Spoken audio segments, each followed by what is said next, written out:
Va nihoyat biza 42'ga geldik. 42 sıra neredesizlar? Hiç kim yok-ku bu. No'g'adir. Biza 42'damiz. Shartdan to'liq bajargan obunachimizga 200 ming so'm bonus. Shu bir hafta so'raymiz. Assalomu alaykum og'a. Instagram bormi? Instagram yo'q, ha? Instagramimiz bu anda 1236 abone bo'lsangiz 200 ming so'm bonus beramiz.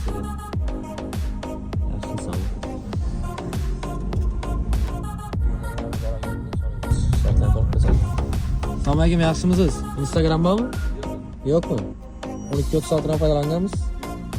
Foydalanganimizda 200 ming so'm bonus berar ekan. Shartdan to'liq bajaramiz. 42 soat. Biz Guliston ofidamiz, Guliston ofida.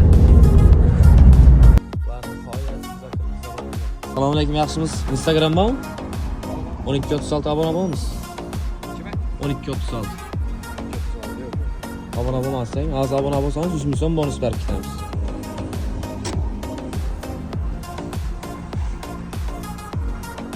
Agar shartlarni to'liq bajarganingizda 200 ming so'm bonus olaverasiz. Hozir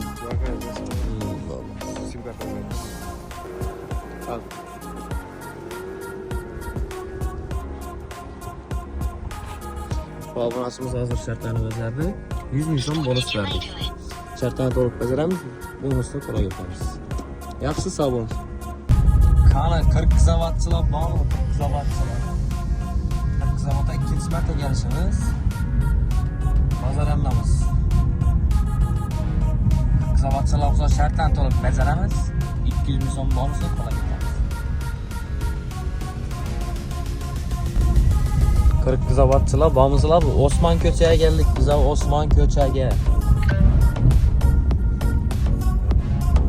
1236 mijozlarimiz, klientlarimiz yozgan ekan kommentariyada. 40 zavatni Osmon ko'chasine keling deb. Keldik biz endi Osmon ko'chasiga keldik. Qan neredasizlar endi? Assalomu alaykum, 1 minut vaqtingizni olamiz. Instagram bormi? 1236 abone bo'lamiz.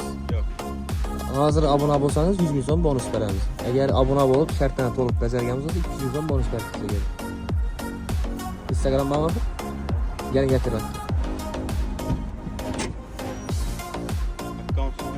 1236 ga abone bo'lamiz. Play Marketdan taksi plus ilovasini chiqarib olsangiz. Keling ko'rsatib.